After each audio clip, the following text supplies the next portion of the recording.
Hello, welcome to this video. This is a video on some tips on how to animate the camera in Dreams. So to quickly animate the camera, we can put the camera into the scene and then we can choose the action recorder. And there are two ways we can animate the camera. We can animate it externally like this from a third person point of view. And then when we do that and play back, this is the result that we get. And another way of animating it is actually scoping into the camera itself and then kind of just moving it around like how you might film something. So that's like the easiest way of animating the camera. So now when we play back with the action recorder, it's playing through the movements that we did with our controller, and there's like the moves. Personally, I prefer to use keyframes to animate the camera, and you can start off with a position like this if you scope in, and Dreams works at 30 frames per second, so if we hold L1 left and right, we can zoom into the timeline to enter frame numbers, and then here we can plot out our timing.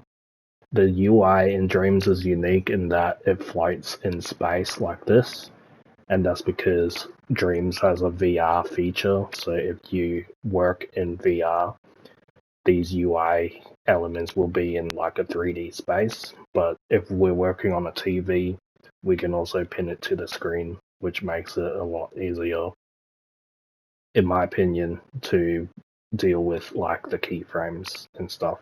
So here, like, we can plot out a whole bunch of keyframes like this, scope into a keyframe, and then with L1 left and right, we can go to the previous and next keyframe. So if we hold L1 left and right, we can snap to each keyframe. And we can also scope into the camera while doing it. So if we go L1 and right, we can snap to the keyframe. So then we go to this keyframe, we can move the camera where we want it to. Go back and preview how the camera is moving.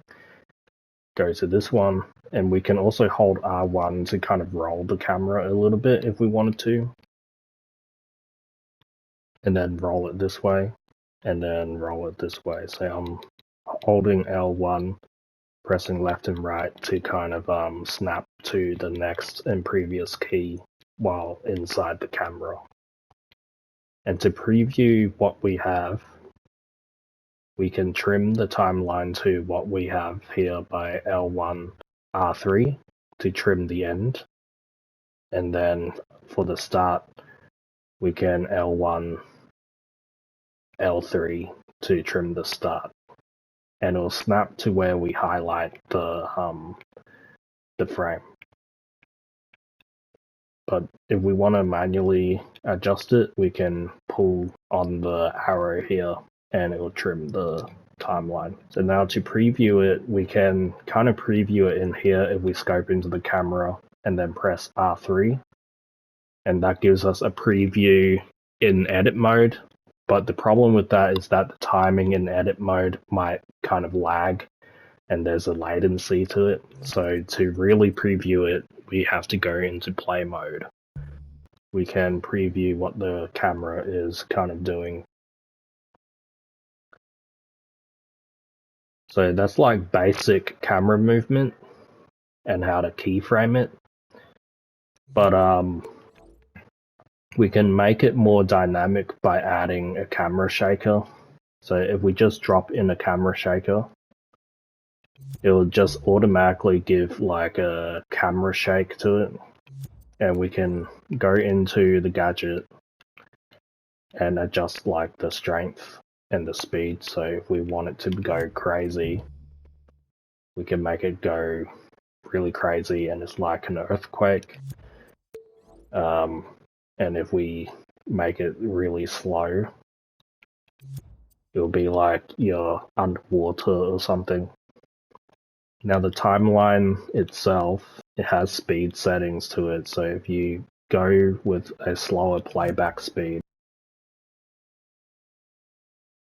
so there's that. And inside the camera, there's aperture settings, so if we scope into the camera and then change the aperture all the way up, it'll kind of blur out the background, and then there's the focal distance. We can focus on the cube and then blur out the background like so. There's also a field of view. So if it's a wide field of view, you get like a kind of wide kind of lens. So now if we view it from this point of view, we get something like a wide angle. There's also a Imp function. So if we go follow Imp, this will give us some tilt settings. So now when we tilt the Imp side to side, the camera will follow where the Imp is going. So you can see the Imp there. You can also do max Imp distance. And there's also an Imp scale. So if it's all the way up, the Imp will be pretty big. So if you're doing like a point and click game, this can be pretty useful.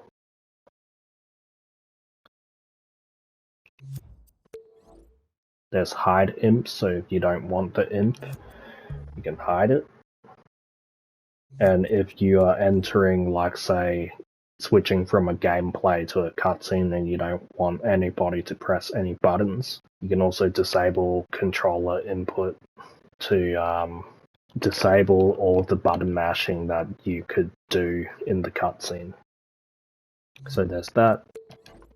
And there's also cinema bars. So if you click this, it'll give like a widescreen cinematic kind of aspect ratio. Speaking of aspect ratio, there's a really cool gadget. If you type in custom bars in the search bar, you'll get the custom aspect ratio black bars. And if you drop this in, it'll give you like the settings. So this is created by Sander Rose. Yes.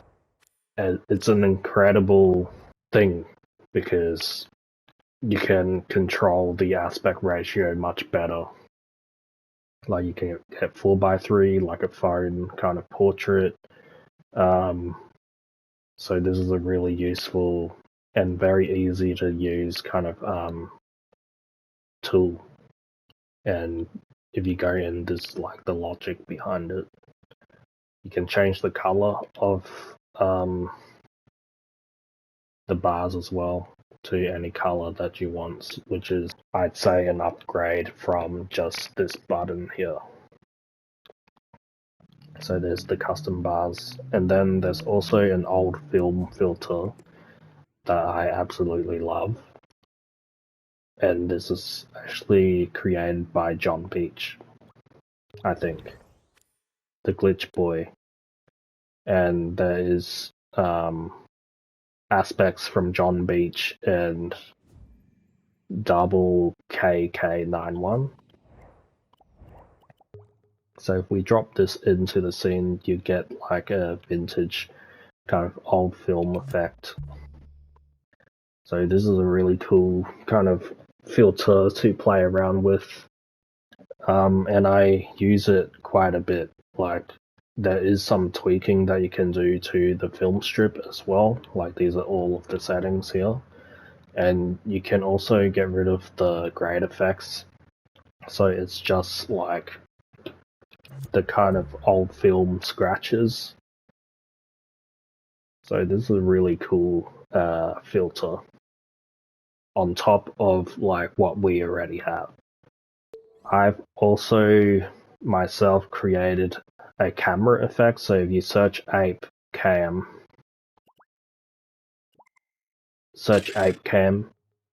and then drop this into the scene, it's kind of like a video recording kind of layout. And there's a lot of these kinds of camera filters in Dreams. Like, these aren't just the only ones. But yeah, I think that's about it on what the camera can do and how to animate the camera. There's also camera transitions, which I didn't really cover, but basically if you have multiple cameras on a timeline, you don't have to really animate the camera. Like, say, the camera gadget can go on the timeline like this, and you can have multiple cameras in one scene.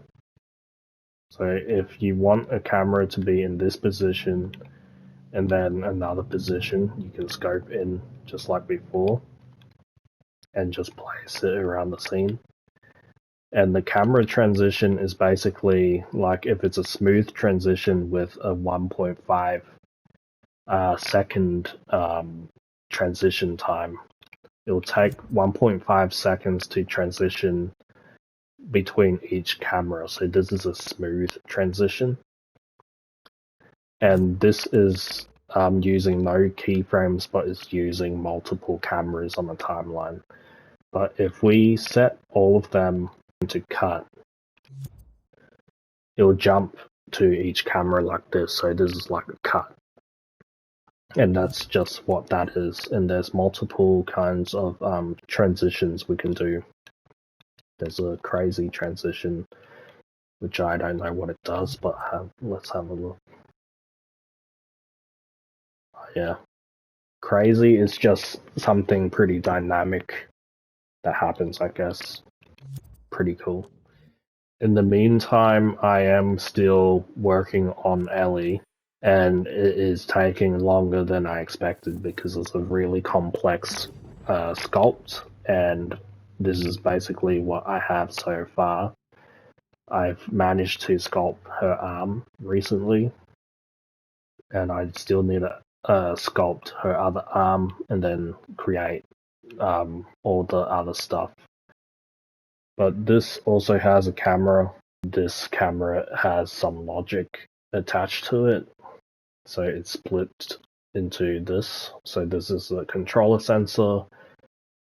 I'm using a splitter to split the analog sticks to keyframe the tilting of the camera. So when you move the analog stick, it moves the camera.